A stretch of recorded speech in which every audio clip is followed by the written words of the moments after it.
Welcome back to my channel. It's me, Travel Endlessly, and today, nandito tayo ngayon sa Delaroy Beach, and then mamaya pupunta tayo sa Riverfront Resort para ma-feel natin ang Bali in Cavite.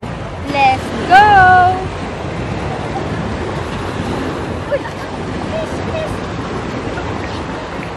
Dadapa pa ako sa'yo. Okay.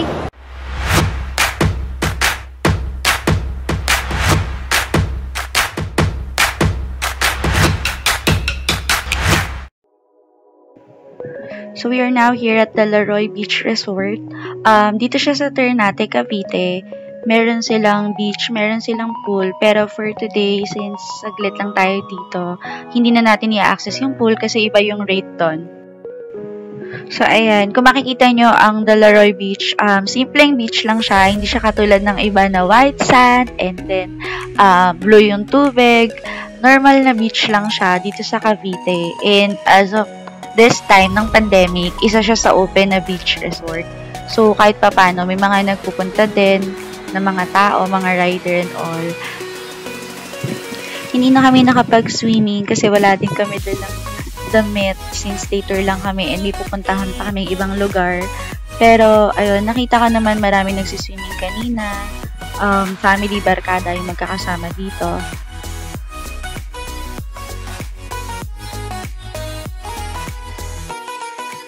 Tapos ito, sa dulong part ng beach resort, ayan, merong mga bato-batuhan. So, pwede kayong mag-emote dito or tumambay. Masarap din yung simoy ng hangin dito sa area na to. And then, pwede rin kayong mag-photo ops. Konti lang yung tao dito. Tsaka maraming space for photo ops. Pwede kayong mamili kung saan kayo gustong pumesto. Ayan.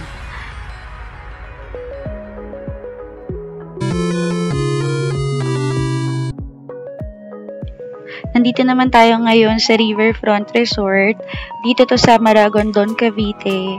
And ito yung Valley of Cavite. Alam ko meron na rin sa ibang lugar, pero ito naman yung meron sila.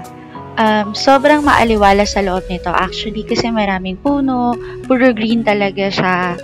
Sobrang parang relaxing nung place kasi may music din siya sa buong place na nakaka-relax talaga.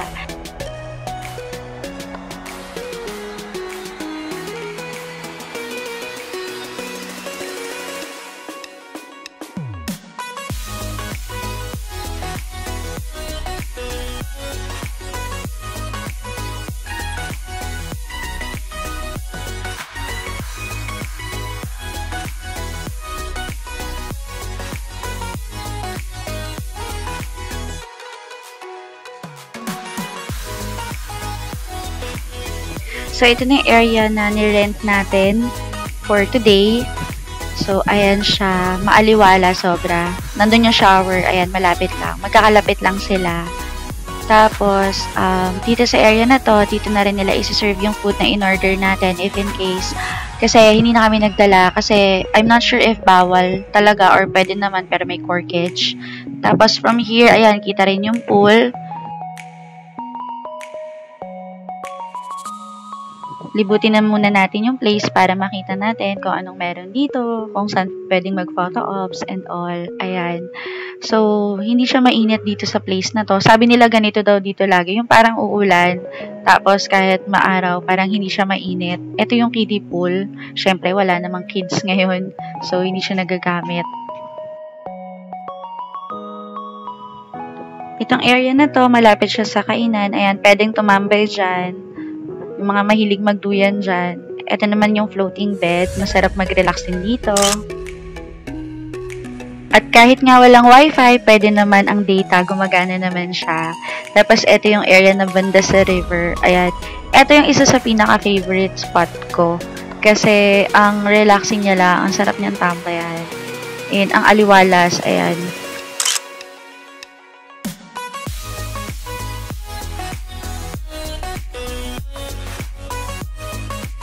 Dito naman sa area na to, yung mga nagda-dive. So, tayo makikiisyoso lang since hindi naman natin kaya yon.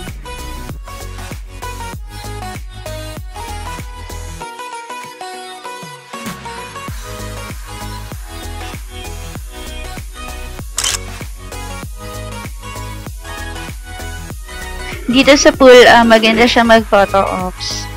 Tapos, ayan, kung medyo matapang-tapang ka at hindi ka takot sa heights, kasi parang nakakatakot yung area na yun eh. Pinupuntahan ng babae para mag-picture. Ayan, parang malabangin siya dun sa area na yun. Pero, ayun, I suggest na magdala kayo ng panligo pag pupunta kayo dito kasi mukhang masarap talaga maligo dito at hindi masyadong mainit. Ito namang area na to, na-curious lang ako, kaya pinasok ko siya sa loob. Sabi ko, ay baka may pa-surprise.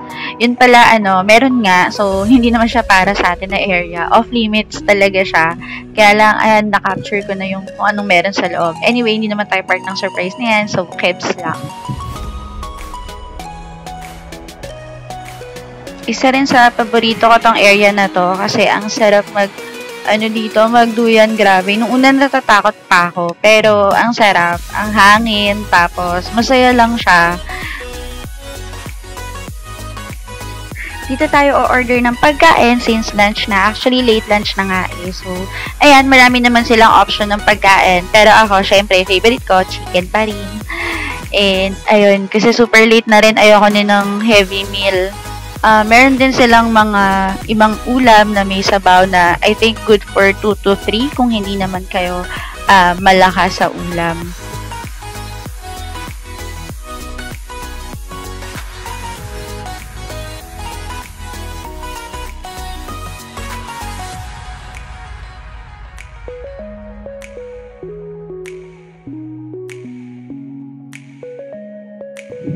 Ayan, punta naman tayo sa nest. Try nating maging itlog for a while. And photo ops na din.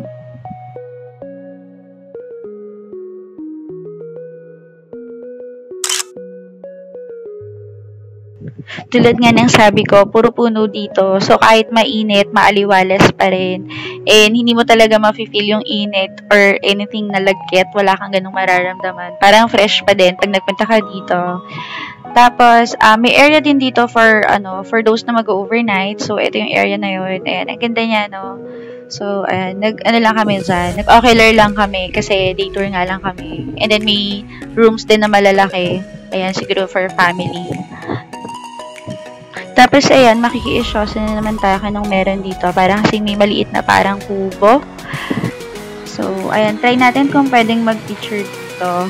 Pero, ayan, nakalagay no entry. So, sorry, hindi pwede.